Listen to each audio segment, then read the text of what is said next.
কথা দিয়ে কথা না রাখা ব্রাজিলিয়ান কোচ সার্জিও ফারিয়াসের বিরুদ্ধে এবার ব্যবস্থা নিতে যাচ্ছে বসুন্ধরা কিংস।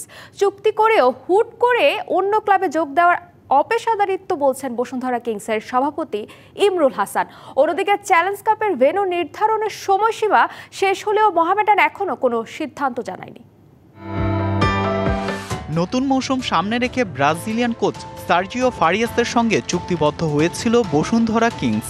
সবকিছু চূড়ান্ত হওয়ার পরও শেষ মুহূর্তে তিনি দলে যোগ না দিয়ে বরং ইরাকের একটি ক্লাবের দায়িত্ব বুঝে নেন। এই পরিস্থিতিতে নতুন করে আর্জেন্টাইন কোচ মারিও গোমেজকে নিয়োগ দেয় দেশের সফল ক্লাবটি। তবে সবকিছু চূড়ান্ত হওয়ার পরও সার্জিও ফারিয়াসের অন্য ক্লাবে যোগ দেওয়াকে অপেশাদারিত্ব বলে মন্তব্য করেছেন বসুন্ধরা কিংসের সভাপতি ইমরুল হাসান। তিনি জানান, খুব দ্রুতই আইনি প্রক্রিয়ার মাধ্যমে এই ব্রাজিলিয়ান কোচের বিরুদ্ধে ব্যবস্থা নেওয়া হবে।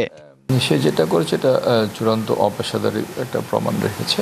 এটা আমরা আমাদের লয়ারকে তার সমস্ত কাগজপত্র দিয়েছি, লয়ার বিধিমোতাবেক ব্যবস্থা নিচ্ছে। বিদেশি ফুটবলার ও কোচদের বকেয়া পারিশ্রমিক জটিলতার কারণে ক্লাবগুলো বারবার ফিফার নিষেধাজ্ঞার কবলে পড়তে হয়। সম্প্রতি ফকিরের পুল সে বাধা কাটিয়ে উঠলেও এবার নতুন নিষেধাজ্ঞার তালিকায় নাম লিখিয়েছে বসুন্ধরা কিংস। আসলে সারা বিশ্বে ঘটে থাকে, এটা একটা একেবারে রুটিন ওয়ার, এরকম হতেই পারে এবং সময়ের সাথে সাথে এটা নিয়ে আসলে উদ্বিগ্ন হওয়ার কিছু নেই। 15 সেপ্টেম্বর শুরু হবে চ্যালেঞ্জ কাপ। তবে ভেন্যু নির্ধারণের জন্য মোহামেডানকে চিঠি পাঠালেও লিগ কমিটি এখনো কোনো উত্তর পায়নি। কত লিগের চ্যাম্পিয়ন হবে তাদের ভেন্যুতেই সেটা হবে।